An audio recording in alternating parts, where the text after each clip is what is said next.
What's up everybody, Guy here with another Total Geek Presents, this time focusing on two toy lines from my childhood, Robo Force and Starriors. In the 1980s, robots were a big deal, and in 1984 two toy lines were launched, and while they didn't make as much of an impact as say Transformers did, they did have a lasting impression in my childhood. So for this video we're going to talk about both toy lines, starting with Robo Force. Robo Force was created by the toy company Ideal Toys. Robo Force focused on two factions, the aptly named Robo Force, which was led by Max Steel, and the Cult of Dread, which was led by Hundred. The figures themselves were unique and bulky, with their two most prominent features on each figure were their suction cup bases and their crusher arms that would basically crush like this. All in all, Robo Force lasted about a year, releasing 10 different action robots, 3 vehicles, and the Fortress of Steel playset. There was a second series of figures that had been planned for production, including humanoid characters such as Mark Fury and Dina Strong for the Robo Force side, as well as Nascar for the Cult of Dread. When it comes to remembering who my first Robo Force figure was, it's a little bit of a jumbled memory. It's a little bit of a tie between Max Steel, Hundred, or Blazer. Although I do have memories of trying to unwrap Hundred under the Christmas tree one year, much to my mom's dismay. I do also remember having the Robo Cruiser Robot Defender vehicle, being able to scoop up other robots with that giant claw, and also the big doors that held the other figures on the side. There was a cartoon based on Robo Force, although it only had one episode to it. The episode was known as the Revenge of Nascar. It focused on scientist and robot creator Dr. Fury, who had been captured by the Cult of Dread. 10 years later, on the planet of Zeton, both Mark Fury and Dina Strong fought with the Robo Force to stop the Cult of Dread from resurrecting Nascar. As far as episodes go, I can see why they weren't able to adapt Robo Force into an entire series. The action features didn't really translate well to animation.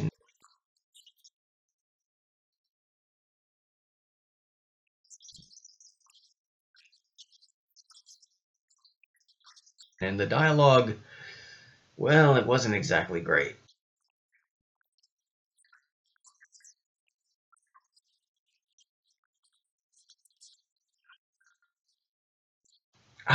Gripping dialogue. While I've been able to find the episode online, it has been released to video on the second volume of the Challenge of the GoBots DVD. Why GoBots? Who knows, but hey, robots, right? Although Robo Force was a very short-lived toy line, in 2013, toy company Toyfinity brought back the Robo Force, changing Max Steel to Max Zero and giving him new adventures against Nascar and Hundred. As a kid, I really enjoyed Robo Force. The robots were interesting and well-designed, the vehicles were big and had some cool action features.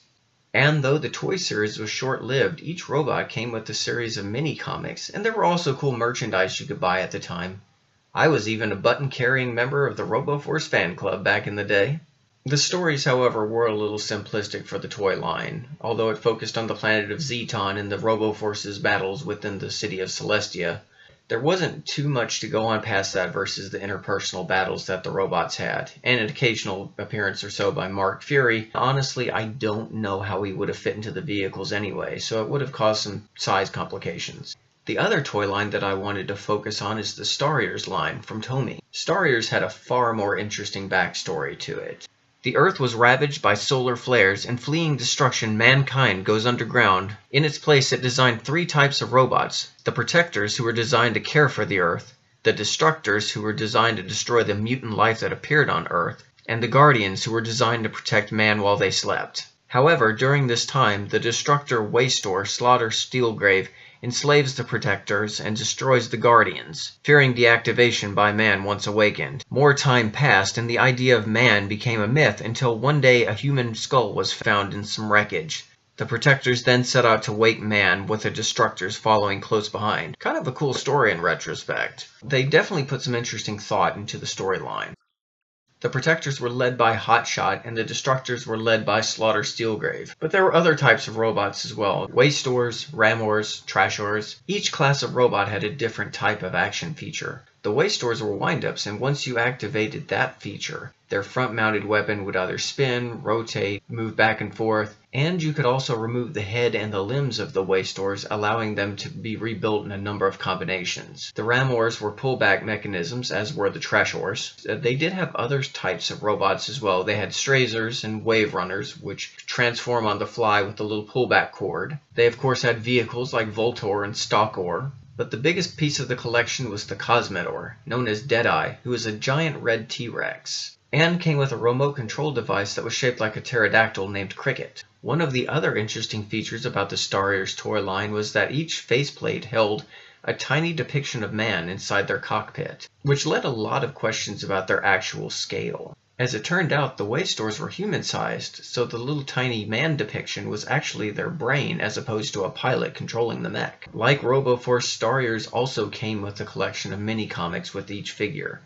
And the mini-comic covers were really awesome. They were always depicting some major battle scene. And while the distinction between protectors and destructors were very clear in the mini-comics, there was a 4-issue limited series that came out from Marvel Comics.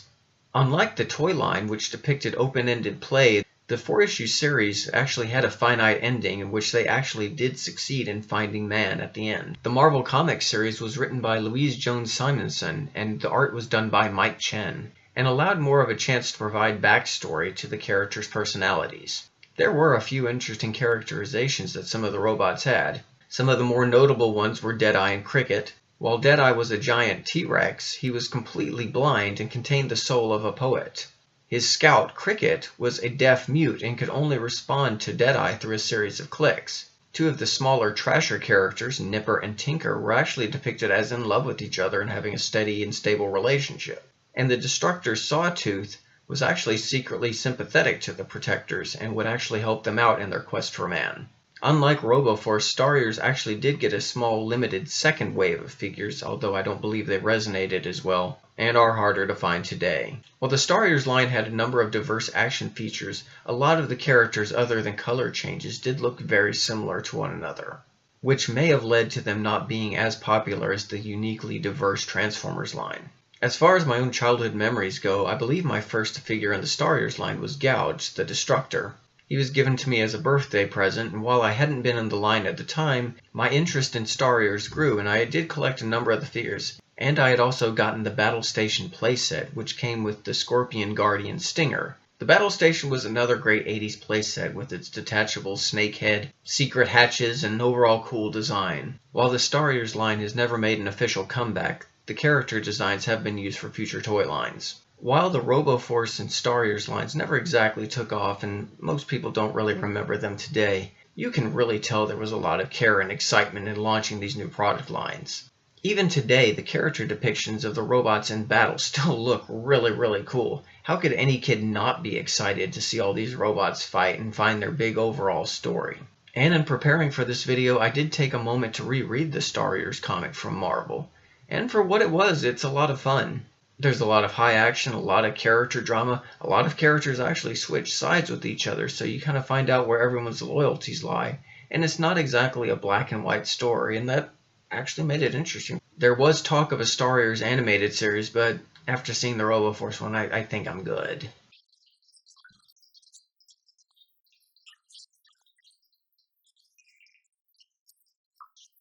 But both Robo Force and Starriors are two unique lines that really represented the excitement and fun of the 1980s. And even if both toy lines aren't something that you find yourself interested in collecting, there's a lot of great information out there to read and see all the fun pictures and packaging. They really did put a lot of heart into these two series, and it's a shame they didn't resonate in at least some small way, even today. Well, that's it for this version of Presents. Feel free to share any of your own memories of Robo Force or Starriors. If you have any fun pictures, great birthday memories, or what have you, share them down in the comments below. And of course, check back every week where I'll be doing a different Presents on another cult item. Until that next time, it's all geek to us. Take care, you guys.